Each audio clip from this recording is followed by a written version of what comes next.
a lot of the work of a really good people team is identifying what's needed and what we can create for people.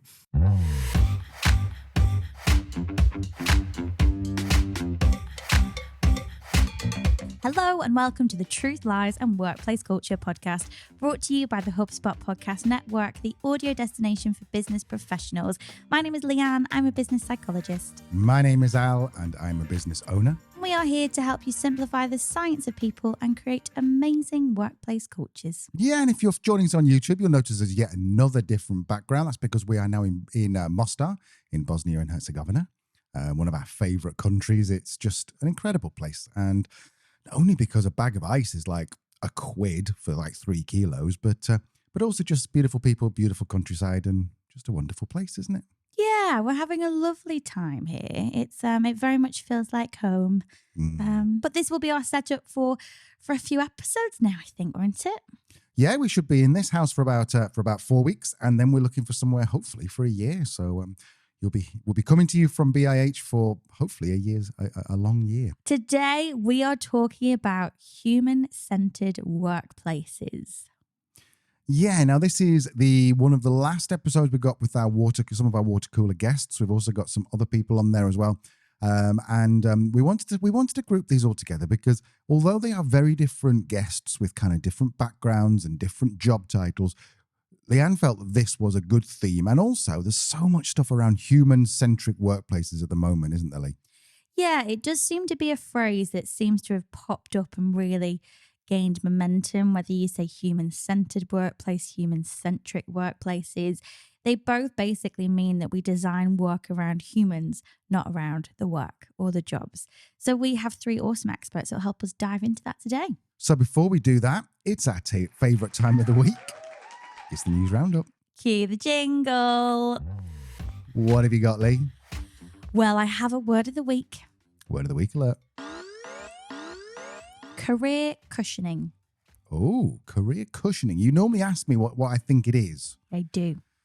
Now, what's interesting, I don't see these beforehand, so I'm just genuinely guessing. Career cushioning, I would think, is something like maybe you have a particularly strenuous project or job or role for a bit, then you might take a little bit of a slack time, and then you go back into another one. So if you're a sort of a type A personality, you might be like full on for 3 months, and then you might take a month off to go and do something which is still work, but perhaps a little bit easier. A bit cushy. A bit cushy. That's where I was going. That's the cushy side of it, yeah. No. I like that, though. I like that. No, the idea of career cushioning is basically you basically keep your eyes and ears open for any jobs that might be of interest or might be suitable for you whilst you're already in employment. The idea is it's kind of having a plan B in case you're hit by redundancy or job insecurity or something happens at your workplace. It's basically just making sure you're not putting all your eggs in one basket, and that is being termed career cushioning.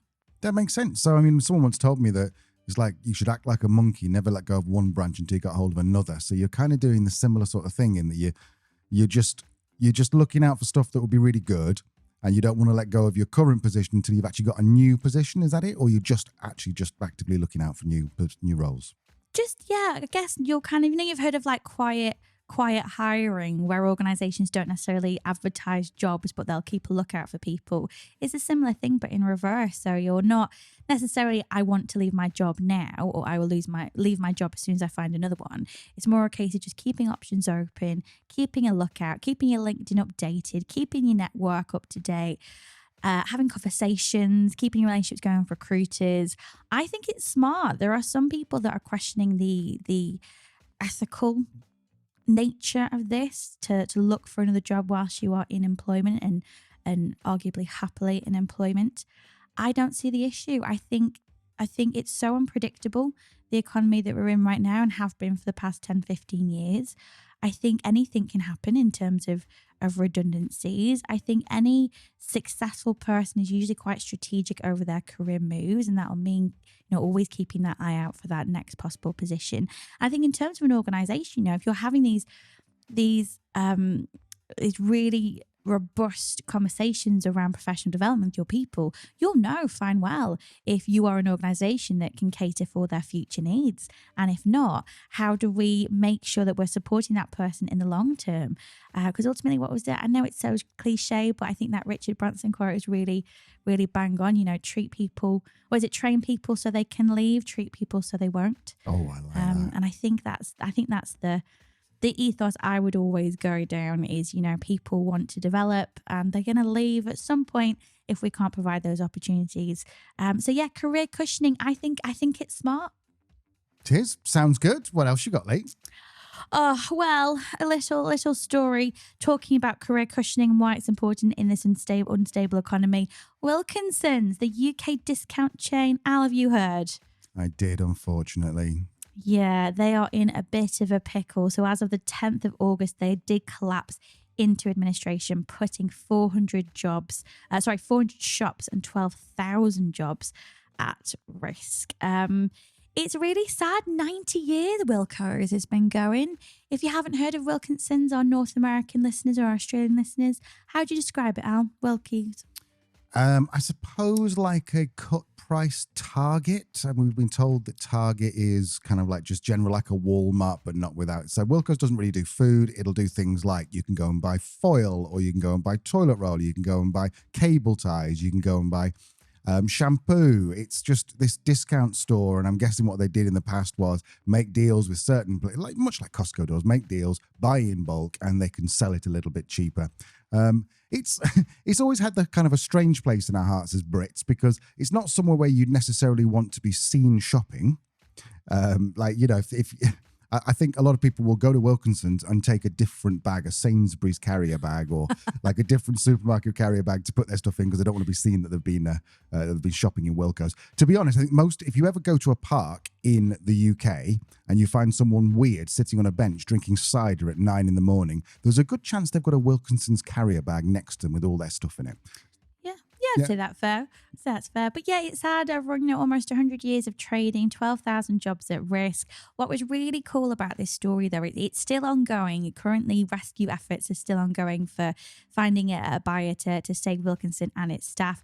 In the meantime, though, we've had lots of other organisations, retailers such as similar, I guess what you'd call competitors, people like B&M, Poundland, actually post on LinkedIn and offer support and potential jobs to any staff that are at risk as well. Of course, a savvy move, because, you know, if you're looking for staff, you've got a lot of qualified people about to pop out onto the job market. But equally, I thought it was just quite a nice sentiment, you know, if all these people are at risk and starting to worry, just to have a couple of companies come out, connect with people directly on LinkedIn and say, get in touch, we might be able to find something for you. I thought that was quite nice.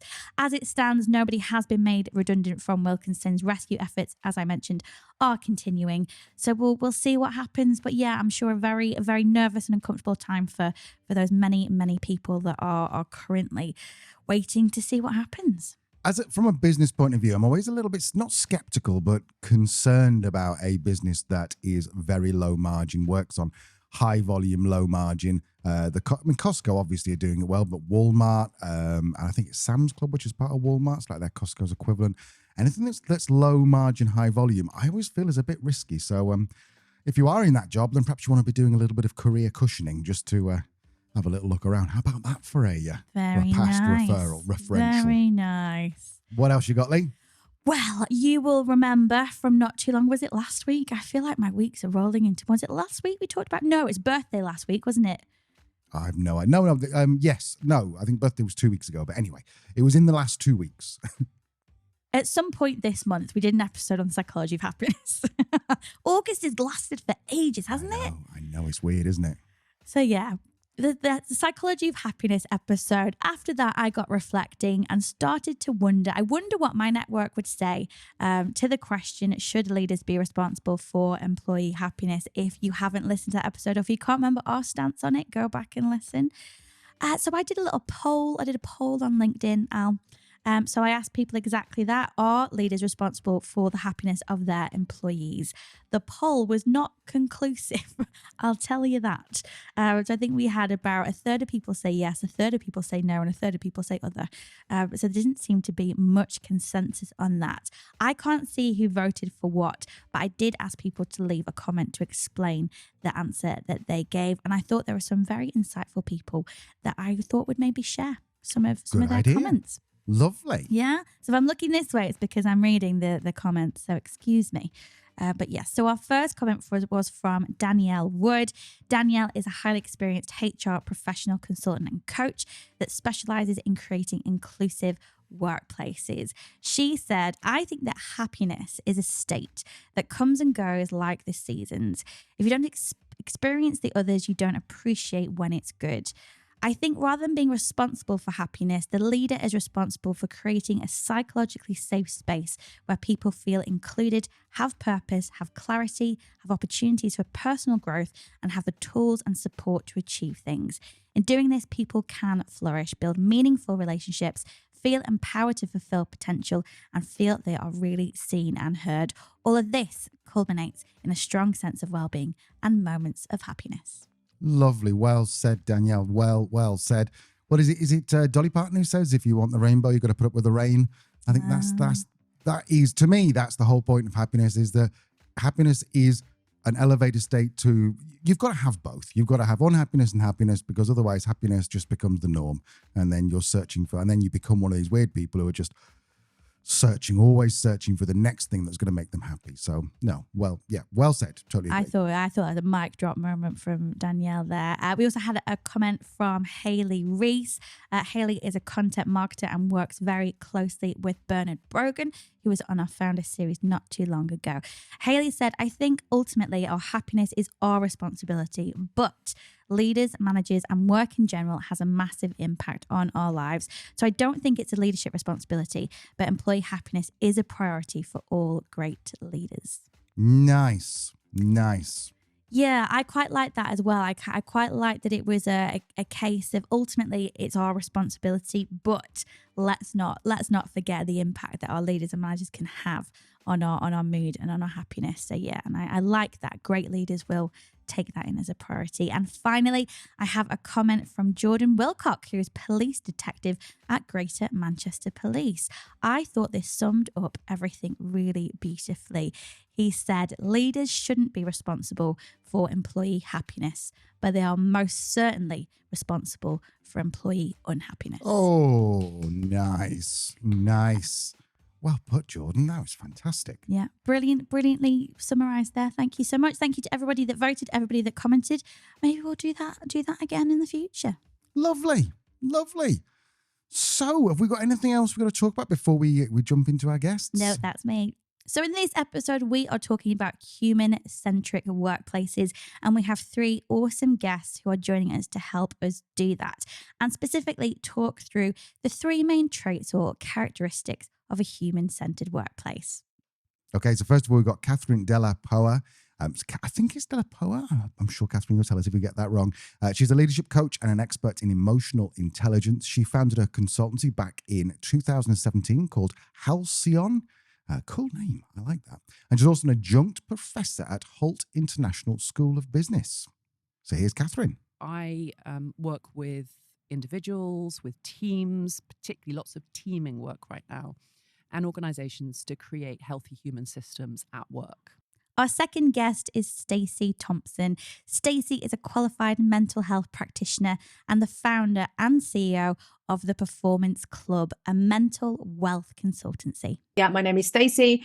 My background is I'm a mental health nurse, and I did an MSc in organisation psychology, but also I'm the founder of the Performance Club. So I do a bit of performance coaching, a bit of training, but also ran the Minds at Work network for a while. And I'm also an advisory board of Mad World and the Water Cooler. And finally, Mel Murphy, who is the senior people manager at a company called Birdie. Really interesting company, by the way. Go and have a look at them. It's a home healthcare technology company that operates in UK and Europe and is growing phenomenally fast. So here's Mel explaining what Birdie does. Birdie is a tech startup on the mission to solve the social care crisis. We've created an app that is essentially a communication pathway between visiting carers and the loved ones of older adults. And that way, kind of working towards making sure that older adults can age with confidence and age in their own homes rather than in nursing homes or hospital where the prognosis isn't so good. So shall we start, Lee, with the burning question that I've got, even though I wrote the title for this, is what is a human-centric workplace? It is a good question and a good place to start, Al. I like how you structured this episode, the important questions up front. But yes, human-centered workplace. It's an extension really in terms of the term of human-centered design, which is what I understand to be a problem-solving technique that basically puts people at the center of it. And the five steps of that, if you're interested, is to empathize, define, ideate, prototype, and test. So an extension of those types of ideas. So a human-centric workplace is one that revolves around its people and really will consider their specific needs. As I said, it's about the human and the person rather than necessarily the work. So using human-centered design to craft our workplaces, it probably won't come as too much a surprise that really that's going to be very much based on asking our people what they need, what's going to, that empathic concern, what is going to make their jobs easier, understanding their pain points and designing our workplace to meet needs and remove pains. It could also be called an employee-centric workplace or a people-first workplace. So while this isn't necessarily a term that psychologists have necessarily come up with, I think it's really stemmed from more management and business in general in terms of theory and practice rather than psychology. With that in mind, I probably wouldn't call it necessarily a type of culture, but more a philosophy that would sit behind leadership and organizational development. I think psychology is maybe more likely to talk about psychologically healthy workplaces or empathic workplaces. So different terms, but very much the same principles, ultimately about making work rewarding, making it meaningful, and preventing psychological harm. So as always, I'm going to ask the question, sounds lovely, but is there a business case for this? Yeah, well, it's, as we've talked a lot about culture before and putting people at the heart of culture and the benefits that come with that. In terms of specific research that's done around human-centric work models, research by Gartner has shown that when people are seen as people and not just resources, they are 3.8 times more likely to be high performing. They're also 3.2 times more likely to stay within their job and 1.3 times more likely to see lower levels of fatigue, so much higher levels of resilience there. So Gartner's research went on to identify the 3 pillars of a human-centric workplace, and these 3 are what we're going to talk about today. They are intentional collaboration, flexible work experiences, and empathy-based management. I think regular listeners will know that I'm always looking for like this. Leanne's like, this is the nice to have. I'm always looking for the business case behind it. We have all of our guests have got massive experience in this field, and they all talk like very realistically and practically about these kind of steps. So, should we kick off with the first one, Lee? Yes. So the first pillar of a human-centric workplace is intentional collaboration. Intention. I think intention is the word of 2023. It seems to come up every episode, and not just from us, from our guests as well. So this is really about intentionality of thinking. You're actively working to establish a human-centric workplace, being intentional about designing a workplace for humans and for creativity and collaboration. Let's hear more from Catherine. As we start putting in place measures for what it means to be human at work, as we start to think about what does it mean to be a high-performance organization, we have to start looking at the psychology of human beings to really understand what that means. And that is about, obviously, physical health, very, very important, mental health, and this, the mind-body connection. We're starting to learn so much more about that actually the two things are completely interconnected. And then, we all also have a sort of metaphysical life, a spiritual life, which is why actually understanding ourselves through the lens of the arts, through creativity. So that was Catherine de la Poa from Halcyon. Being intentional about your work environment means thinking about the humans. It's no longer about trying to get the most out of your employees, as Stacey explains. Organizations now need to think about, how do we lean into human behavior? How do we lean into the human condition? How do we help our employees emotionally manage themselves better, become more mentally agile?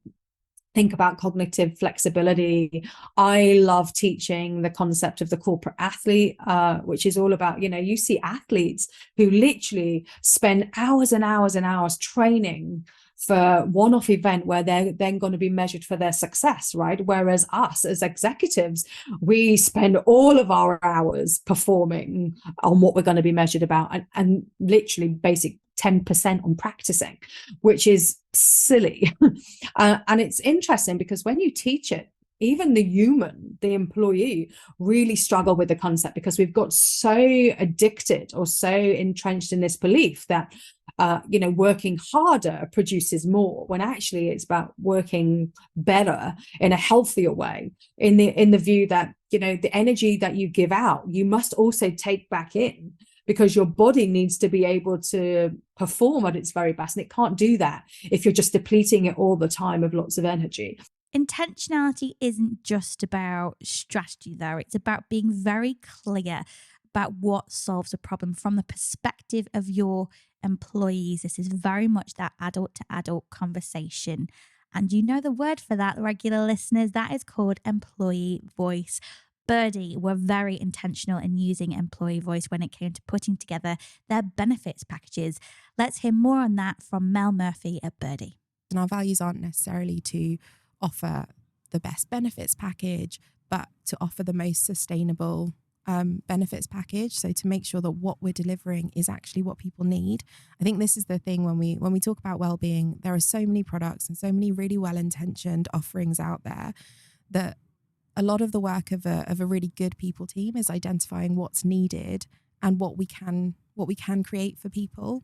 And a lot of that work happens before you adopt a product or a platform. A lot of that work happens in creating psychological safety and developing your ways of working so that they support flexibility and support people being their whole selves at work. If you've ever met Stacey Thompson, you'll find that she's larger than life. She's got boundless energy. And it won't surprise you to hear that Stacey also thinks we should be intentional in our lives as well.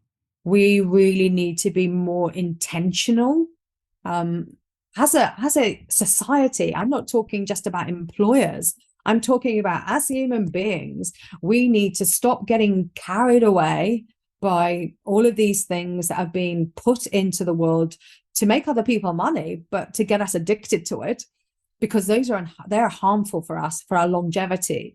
If I look at sustainability of the human, as us as humans, if we carry on the current trajectory, that doesn't look very good in my eyes.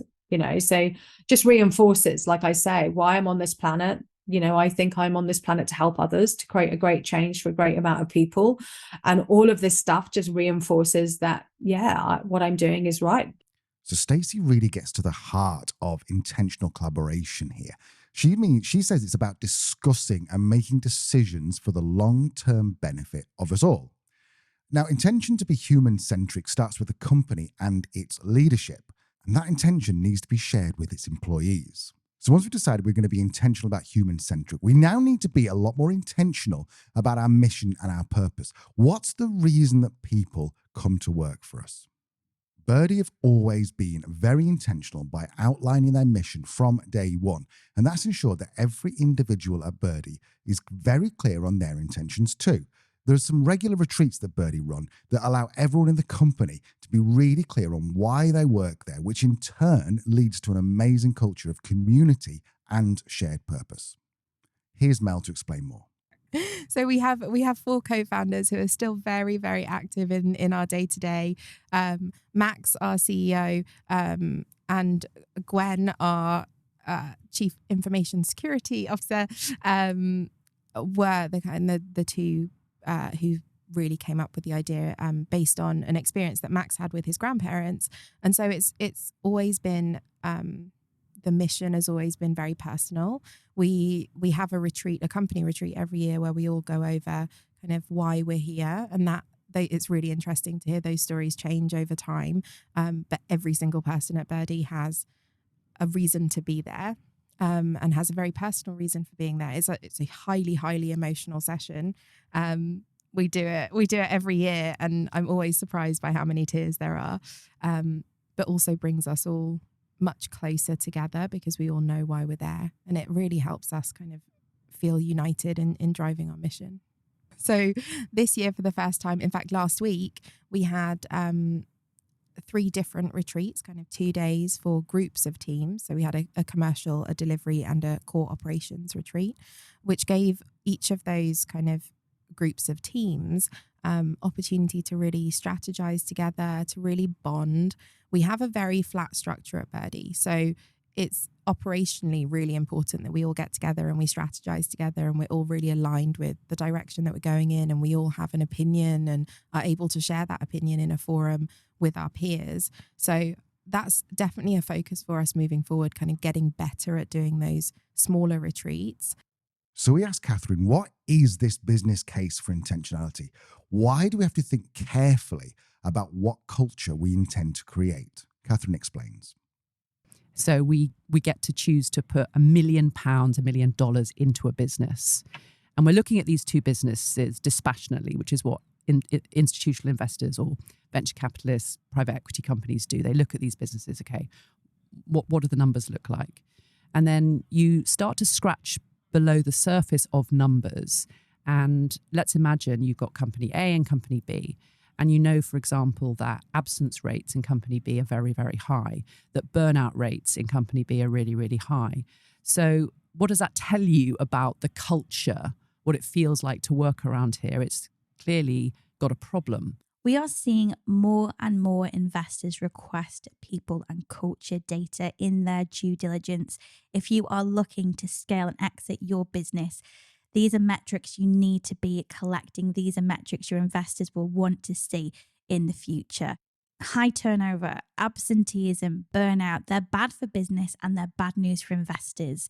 Human-centered businesses don't experience these issues, and that is not only good for business, it's very good for growth. Birdie were very intentional about their culture, and they knew once they reached 100 employees, they needed an in-house people and culture team to help them with their workplace culture. And as a result, they have seen huge growth. But our first formal people hire was around 100 people. And so we've been really intentional in growing the people function as being super data-led, super forward-thinking. I personally have spent 13 years in tech for good startup. And so I have a lot of experience of the impact of being really mission-driven. And what that does to people, because people really feel our mission. They care so much about it that they put everything into it. And so the way that we need to care for those people is unique. We need to make sure that we're being really proactive. We need to make sure that we're being really targeted, because ultimately we are a B Corp startup as well. So we don't have, the bags of budget that some big corporations have to throw into wellbeing initiatives. And instead we have a very, very well-intentioned and experienced people team, building really targeted initiatives and making sure that what we are building is what people need and at the right time, rather than too late, which it tends to be what happens, as you alluded to, when people don't hire people teams early on. Okay, so that is the first foundation of a human-centric workplace, intentional collaboration. If we were to sum that up, Leah, have you got a few pithy words you can throw at us? I think it's being intentional around being people first, making that commitment at the highest level at senior leadership and at board level. Second, it's then translating that into a clear vision and purpose for your team. We're all motivated by something that we believe in. So to be human-centric, we need to be uniting people in that shared vision. 3, employee voice sits at the heart of intentional collaboration and human-centric cultures. So we really need to be embracing that. And bonus, employee voice is going to give us the metrics that our investors want to see should we want to scale our business. And also we know from what we've heard from our experts and from the research that things like burnout, absenteeism, presenteeism, and turnover are typically very, very low in human-centric organizations. Lovely. Okay, so that's number one. The second of three foundations is flexible work experiences. Leah, what do we need to know about this? Flexible work experiences. This really is the conversation of the moment, isn't it? Is it remote work? Is it back to the office? Which one's right? Which one's wrong? And the answer, as always, is somewhere in the middle. And this is what flexible work experience is all about. Most business leaders will accept now that change is the only constant. We can just rely on the fact that at some point shit's going to hit the fan and things are going to go wrong again. And I think what the pandemic was really awesome for is it showed actually how adaptable we are and actually how many businesses were able to flip to a fully remote model very quickly and for the vast majority very effectively. I don't think it really matters where businesses fall, whether they're remote first, whether they're office first. I would imagine that all businesses now within their business continuity plans will have a scenario for another pandemic, for another circumstance where we will all need to flip to remote work again. And this is where having a human-centric workplace with flexible work built within it is not only going to be supportive for our people and their needs, but also for our business in this VUCA world that we live in. Do you remember VUCA, Al? Do you remember what it stands for? Something uncertainty, calamity, and the almighty God coming down and sending a plague. No, I don't remember what VUCA is. What does it stand for? Volatile, uncertain, complex, and ambiguous. Basically, we don't know what's around the corner. We have no idea. So being flexible is really all we can hope for. I think as well, change is inevitable as an organization grows, and growth is one of the biggest threats to culture. And this is where we can see leaders be very protective over the culture and trying to keep it the same. We've talked before on the podcast about how actually, rather than trying to protect your culture, look at perhaps evolving your culture and giving your team the autonomy and agility they need to not only navigate their roles and the different circumstances that come with it, but also be more agile to change. Embracing change and flexibility in the workplace was also a recurrent theme amongst our guests today. Mel highlighted the need for a flexible culture that evolved with the organisation, while Stacey advocated for embracing change and discomfort for growth. Catherine also emphasised that redefining productivity and collaboration is really important. Being resilient in the face of change is a great trait, but in some cases, you need to actually welcome change. Here's Catherine. So, we can be pulled towards things, love, trust, irresistible organizations, which put human experience front and center, or we can run away because we're afraid, because we're fearful. And for me, I think a lot of the 20th century within organizations, within the workplace, were really built on the back of quite old school models of how humans are motivated, what makes humans tick. And there was very much a kind of carrot and stick approach.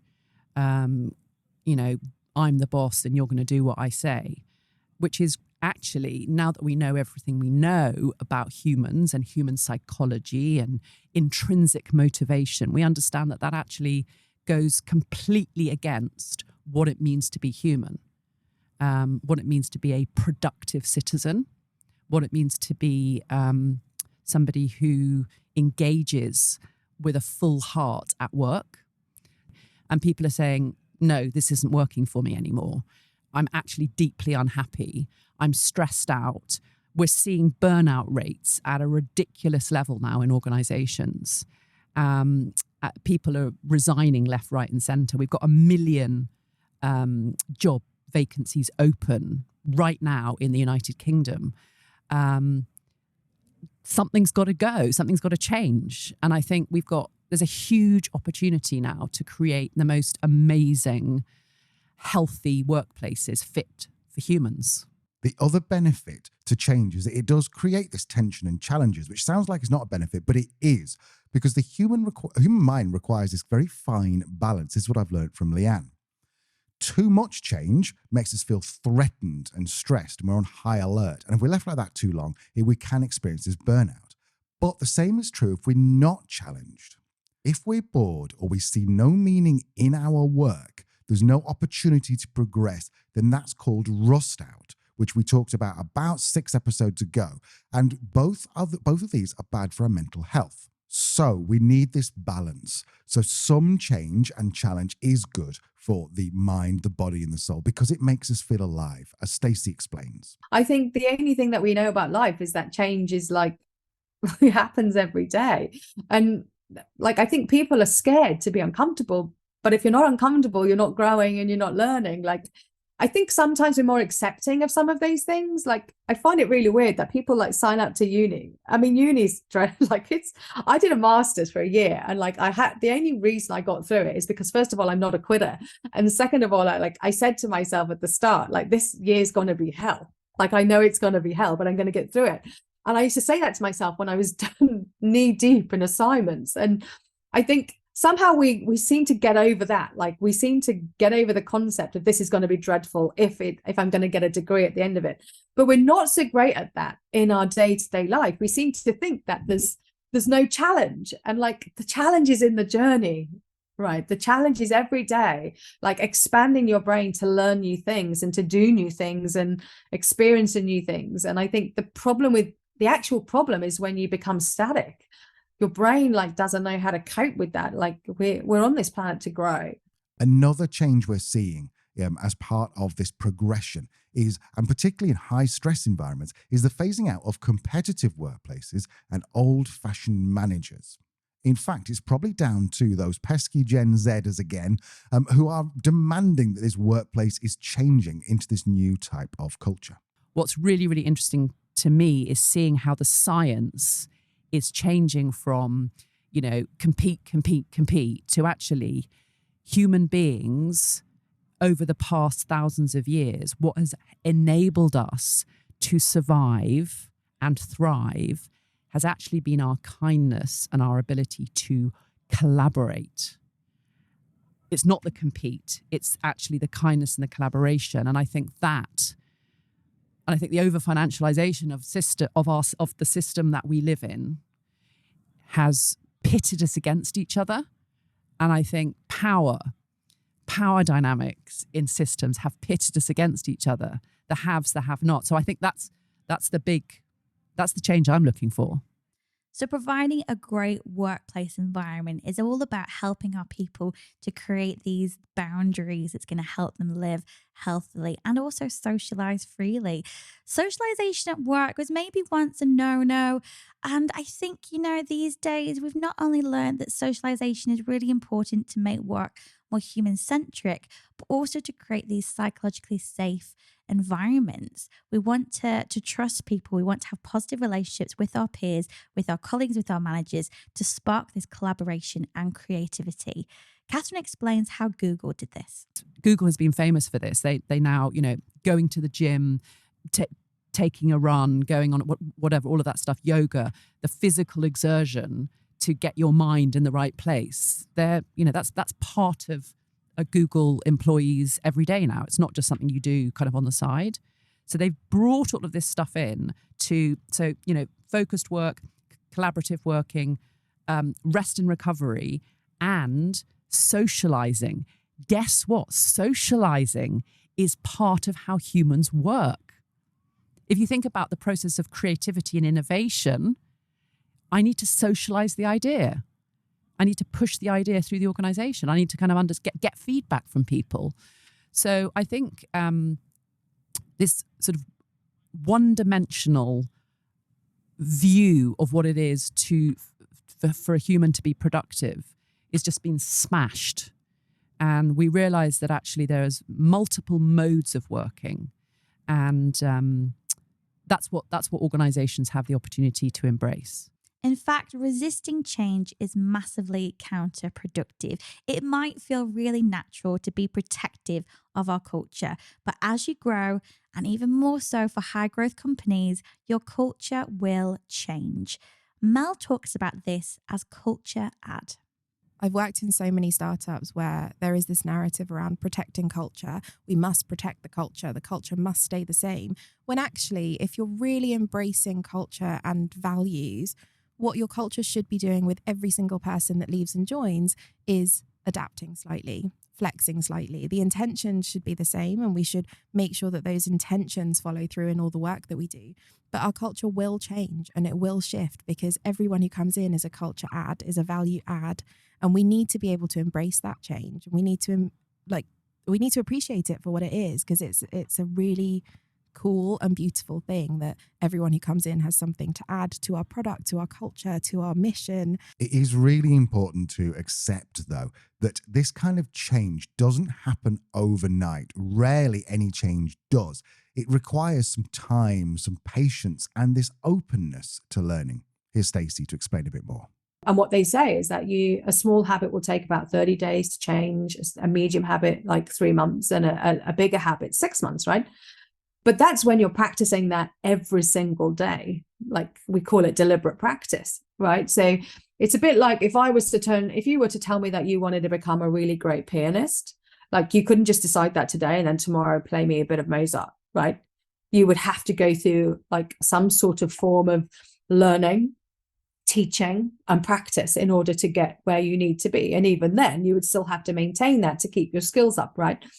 And it's exactly the same thing when it comes to our mental health, right? So if we want to work on something, we have to do the learning, do the developing. We might get a teacher to help us, and we need to deliberately practice every day until we get to a point where we think, yeah, we've got this. But then we also have to maintain it, which most people don't want to do. They want a quick fix, which is why our pharmaceutical business is so massive, right? So before we go on to number 3, can you just sum up for us flexible work experiences, Lee? Yeah, I think flexible work experience is about creating that flexibility for our people to help them build resilience to change. Change is going to stay with us. So I think it really is about creating environments in which people feel able, resilient and agile to the changes that are inevitably going to come up, whether within our control as a growth organization or whether it be external factors. The second, I think leadership being open to change and also change within the organization. As you grow, your culture, your organization will change, your role within it will change too. It's being open to that and embracing that. And I think finally doing those two things is going to help build positive relationships within your organization. And as we know, they are the key to psychological safety, which in turn is the key to creativity and collaboration. Fabulous. So that was foundation number 2. Foundation number 3 is empathy-based management. Lee, what do we need to know about this? Well, a strong trait in people who are empathetic and compassionate is emotional intelligence. It helps us be a better leader. It helps us be a better team player. And all in all, being honest, just a better person. You know, empathy-based management is something that is talked about more and more frequently. And I think that the key for me, there's different elements of empathy. I think the key for me, and the one that seems to resonate most with the people that may be a bit more skeptic or think this is a bit fluffy and soft to be empathetic as a leader, is empathic concern. What can I do as a leader to make your job easier and make you more productive? The importance of creating workplaces that prioritize this type of empathy will breed human connection. And that emotional intelligence is also going to be what underpins authentic relationships. All 3 of our speakers shared this view that empathy is fundamental when it comes to effective management in today's organizations. Mel emphasized that relationship building and a mission-driven culture, while Stacey focused on emotional management. Catherine stressed the importance of power skills and the acknowledgement of emotions at work. Here's Catherine. And I'm particularly interested in emotional intelligence, because for me, I think that's the secret sauce of great leadership. And it is also, it's how we make workplaces more human. So it's what a lot of people call the soft skills, what I like to call human skills or power skills. So yeah, I work with organizations to help people to really understand the impact of bringing emotion and feeling back to work, Because when I started 30 years ago, emotions weren't really wanted at work. In fact, it was almost like leave your emotions at the door. They're not required here. Just before we go on to Mel to talk about emotional intelligence, I heard what might be the worst example of the difference between empathy and sympathy the other day on Twitter. Leanne's example of the difference between empathy and sympathy is if someone's stuck in a hole, a big hole, then sympathy is standing at the top of the hole and going, oh, that looks horrible. I hope you're okay. Empathy is getting a ladder, getting down into the hole and going, oh, it's dark down here, isn't it? This guy on Twitter was saying, oh, the difference between empathy and sympathy is, imagine you're standing on the edge of a ship and someone's throwing up. Sympathy is standing next to them and giving them a sick bag and saying, are you okay? Empathy is throwing up with them. I thought it was a very strange analogy. I'm not sure that's it. I don't think it is either. I think it's a good effort. I admire it, the try. Good try, C-. So Mel talks about emotional intelligence quite a lot. Now, she said it's sometimes difficult to listen without judgment. And I think all of us struggle with this.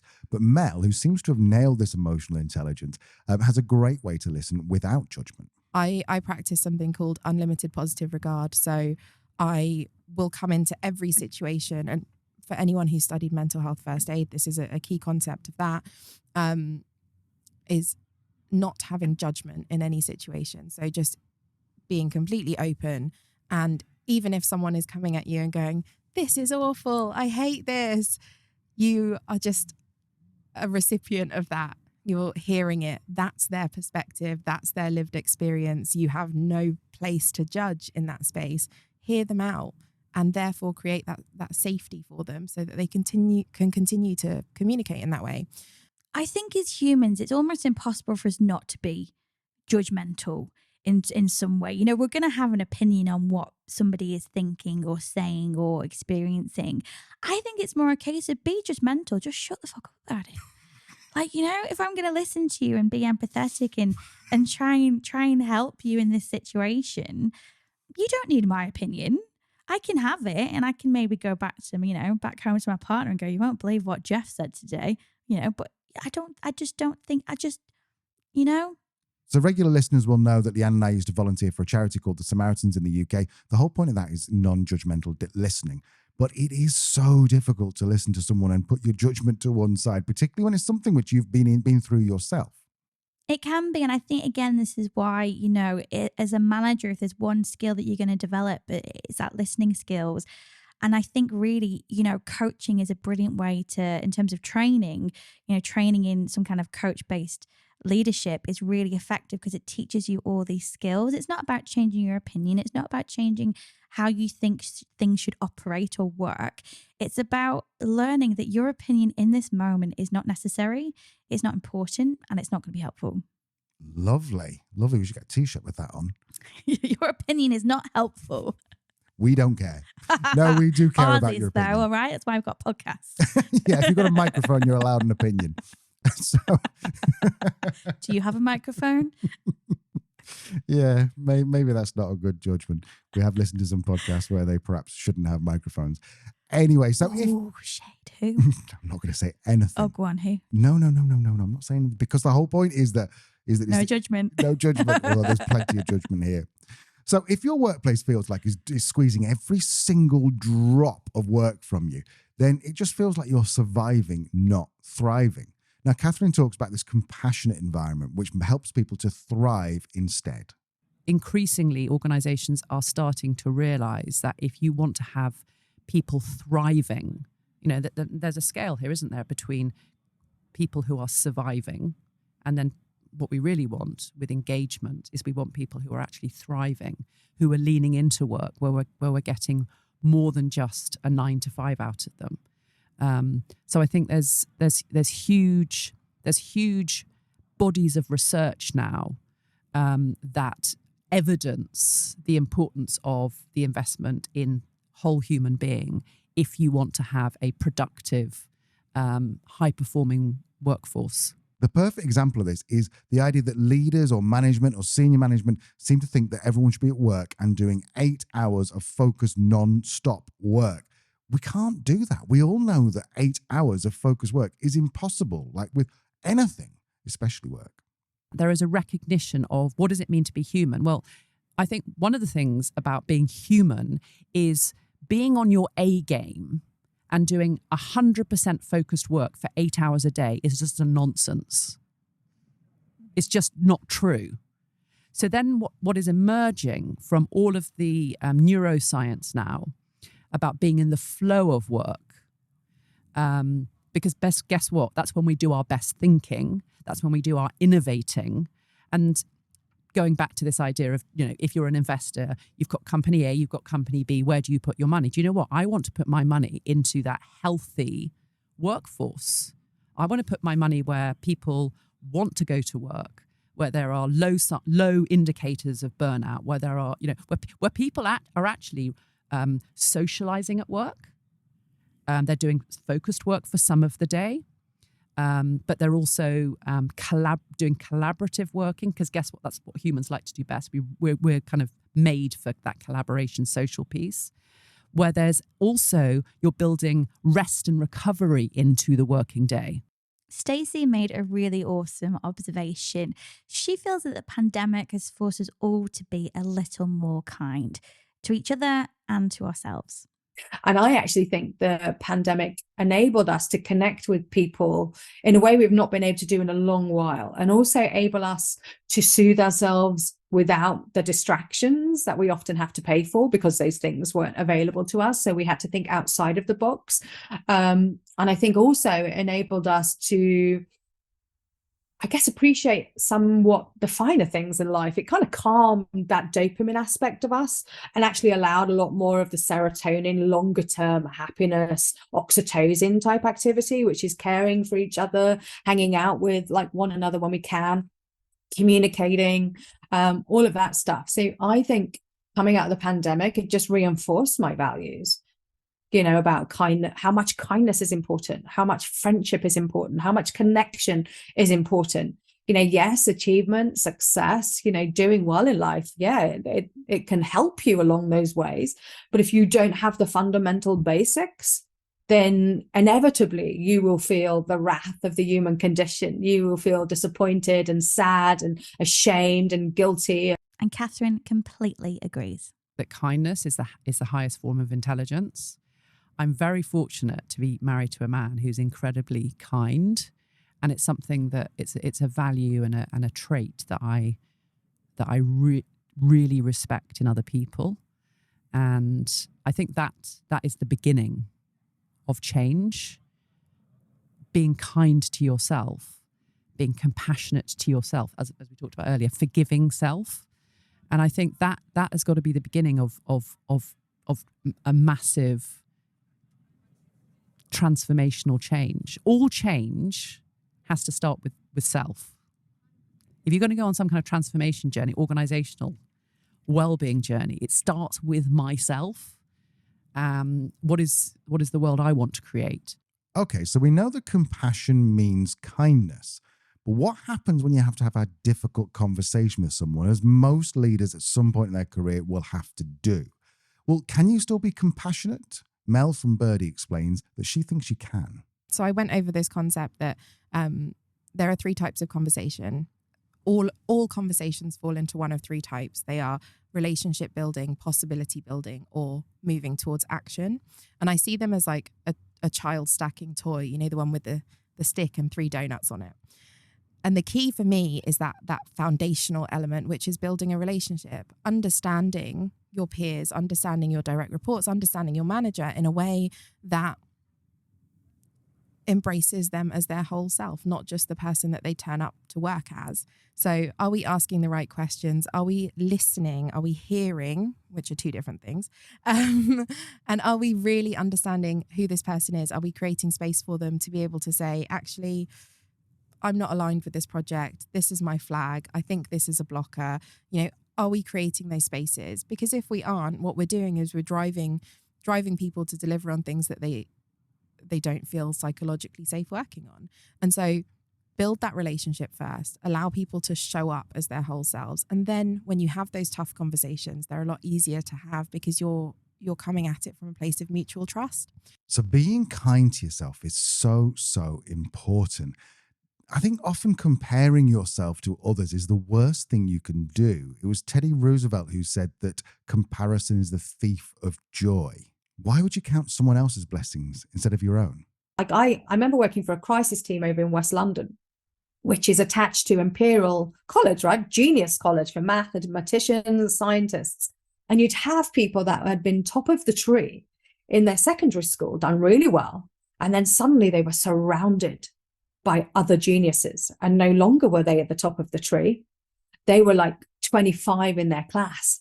And they literally could not hand to them. They were then a failure. They could not see the bigger picture. They could not take a helicopter view and compare themselves to any other student within the UK. They compared themselves to that year group. And they would rather have a diagnosed mental illness, so there was a reason for them becoming 25, or they'd rather die. And I find that absolutely shocking, that a person would rather not be on this planet rather than not get an A. And that's how much kind of pressure is put on our younger kids nowadays. So this idea of kindness might sound, I don't know, lefty, woke, wishy-washy, fluffy, some may say. Maybe it's just for those organizations that plant trees, that have mindfulness at lunch, some kind of vegan menu in the cafeteria aisle. Oat milk, frappuccinos. Do enjoy an oat milk frappuccino, actually. You've changed, man. But anyway, no, kindness isn't woke. Kindness is good for business. Kindness is good for performance. Even the F1 teams that Stacey works with embrace kindness. When you're working for a high performance team, like the trials and tribulations, and also like what you give, like life wise, like a lot of those guys are like away every single week. Their sleep patterns all over the place, and like the highs and the lows of the win is like difficult. And I think it's the same with, if you think about like other type of performers, musicians, and there's also not just the drivers, but the whole team around them that sacrifice their life, go away from their families. And, so I think the Formula One team that I work with are very forward thinking about supporting their staff, and also want to be making sure that, if people are struggling, that they're able to come out and speak out and get the support that they need, right? So kindness to yourself is so important, and it can include challenging our own assumptions about ourselves and our circumstances. Leanne taught me this idea of cognitive thinking error, and it's really common when you're feeling stressed or overwhelmed or unsure about the future. You may have heard it called irrational thinking or irrational beliefs, and whilst they're irrational, they're definitely not uncommon. They're not uncommon. And I think this is why psychoeducation is really important. By understanding ourselves and our own thoughts as humans, how our mind works, will help us be kind to ourselves, and over time be kind to others. There are many, many different types of thinking errors. There may be some that are more common, and I think if we can start to identify these types of thinking errors in ourselves and in our teams, that will really start to help us be more effective and empathic as managers. So to name a few that you might see pop up or observe in either yourself or others more frequently, mind reading or jumping to conclusions, particularly conclusions that we don't have control over. For example, if I don't work overtime, then I'll get sacked. That is an example of mind reading. Another one is all or nothing thinking, or thinking in extremes. So things like, my job is awful. This situation is terrible. This customer is the worst. This always happens to me. That's all or nothing thinking. Labeling is another type of thinking error that can be very detrimental to our self-esteem, to our self-efficacy. This is where we basically call ourselves names. We'll say, I'm an idiot. I'm stupid. Why would anybody, want to be around me because I'm such an idiot? That's a type of labeling of ourselves that is, as I said, is really destructive. That's probably one as well you'll find coming up within your teams as well, if they are struggling with stress They'll start to label themselves in this way. And the final one that is quite common, phonyism. This will probably sound familiar. It's where you'll say things like, if I perform badly, people will see the real me. They'll know that I'm a fraud. That is essentially imposter syndrome. And phonyism is the thinking error that sits behind imposter syndrome.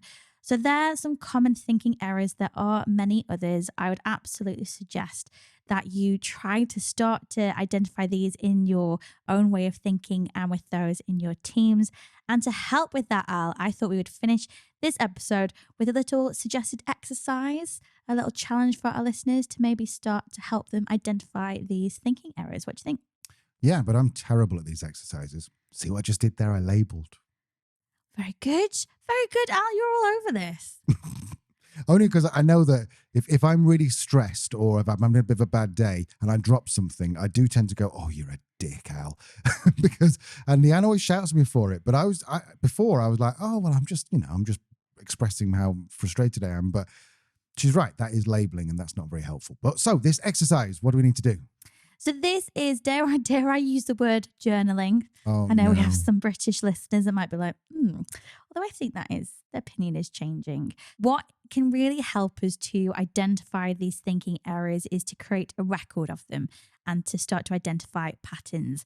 So the first thing to do, and I've got a little, is it an anagram? Is that what you call it? It's not an anagram, is it? That's the other one. Acronym or anagram? Acronym is when it's like NATO. That one. Yep, you got an acronym. Yeah. I've called it WTFG. Oh, I like it. Very gangster and contemporary. Okay, G. Okay, G. So the W. Yep. What were you thinking? What was it? What was the thinking error? Just write it down exactly as it appeared in your head. So as Al said, you drop something, you say, "Oh, you're such an idiot." Just write that down. I'm such an idiot. The T, timing. Where were you? Try to think about the place, the situation. Was it at home? Was it at work? Was it after a terrible phone call with a customer or with a colleague? The other aspect of timing as well is how many times did you think about it afterwards? Particularly if you've labelled yourself, how many times have you repeated that in your head that you're such an idiot or you're such a failure? Do you tend to have these types of thoughts in similar situations? So, for example, is it after a moment of confrontation or a moment of high stress, meeting a deadline? Are there any patterns in terms of the timing of these thinking areas? So that's your T. Your F is your feeling. Once you have the thought and the situation, identify the emotion that it causes to you, that thinking error. Is it frustration? Is it anger? Is it sadness? Is it embarrassment? Is it humiliation? Is it insecurity? What is the feeling that comes along with that thinking error? And why that's important is that often we're not very good at being congruent in how we're thinking and how we're feeling, or expressing how we're feeling with the right emotion. For example, we might feel very angry on the inside, but externally we're expressing that as tears and it looks like sadness. So labeling the feeling we experience along with that thinking error can also help us understand it a little bit more. And finally, G, that's where we want to group the themes together. So after a while, a few days, the end of the week, look through the notes that you've made and try to group these thoughts into some type of theme. Is it when you'll have, they always happen after an interaction with a certain manager, a certain customer, a certain person? Is it a certain time of day? Is it a certain context? Is it more in home-based situations? What themes can we pull together? And it could be anything from a person to skipping breakfast that day. Any theme that brings these things together can help you understand them and identify them. In terms of the thinking errors themselves, you might want to try and group them together in terms of the definition of the thinking error, or you can look at something more simple for things like, thoughts that are always or never will go together, that extreme thinking. I always miss important meetings. I never say smart things. Nobody appreciates me. So just to recap that, WTFG, that's where, the timing, the feeling, and then grouping those things together to see any patterns. Once you've done this for a couple of weeks, maybe a month, this is a type of objective data that's going to really help you to understand when you've been unkind to yourself and why you've been unkind to yourself. Sometimes it's not that obvious. Sometimes it's hard to catch. If we can write it down, if we can reflect on these things, we can see these patterns, we can start to take steps to be more kind to ourselves. And as I said, over time, more kind to others. I love it. I love it. I didn't expect to end up with an exercise. I really like that. It just, I was doing the exercise myself when I was when I last called myself an idiot, and it was when I tripped on the stairs yesterday morning and spilt some coffee on the stairs. And I remember being really stressed yesterday because we just moved into a new house where everything was all over the place, walking up the stairs. And it's only today I discovered that one of the stairs is very slightly higher than the rest of them. And that's probably why I tripped. So I'm thinking back, doing my WTFG on that. And the times when I do call myself an idiot is usually when I'm really stressed about something, or we're doing a pod the next day and I feel like I've not prepared enough or something like that. So this is really cool. Did you make that up? Yeah. Did I make it up? The exercise itself, no. The exercise itself is a reflective practice to help us identify thinking errors. I think it's actually based in neuroscience, where I read it from initially. But in terms of the WTFG, yeah, I thought I'd something catchier, because you always shout at me for not catchy names. So you always shout at me. Extreme thinking. Well, there we go. There's another example. So, Lee, how much have we covered everything? Should we just quickly go through those three again? Yes. So we have talked about the pillars of a human-centric culture and had 3 awesome guests to help us do that along the way. That first pillar is intentional collaboration. The second pillar is flexible work experiences. And finally, the third pillar, empathetic management. So if you enjoyed listening to our guests, go find them on LinkedIn, give them a poke. Because is that still a thing on LinkedIn? Are you allowed to do that? Can you write on their wall? I don't think in these times one is allowed to poke. But go and give them a nudge. Tell them that you heard them on the Truth, Lies and Work pod, and that you enjoyed them. You thought they were great. If you didn't think they were great, then just keep your thoughts to yourself. Keep that judgment to yourself, as we have learned. Brilliant. Okay, so next week, we've got about 5 episodes planned, and we're not sure which one's coming in next week. Have we finalized it, Lee? Yes, we do. September next week, getting back into the full swing of it. Maybe you've had an indulgent summer. I know that we accidentally have, in terms of the old cash money. So we will definitely be looking for ways to improve our financial well-being on the run up to Christmas, and your employees may well be looking to do the same. So we are talking financial well-being next week. We have 3 incredible guests we are talking to. Am I allowed to say? No.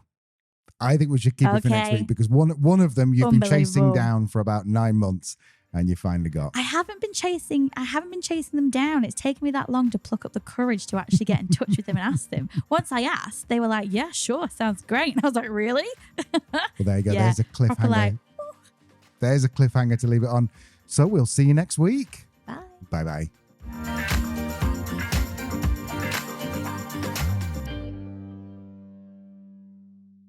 It seems to be flexible work experience. As it just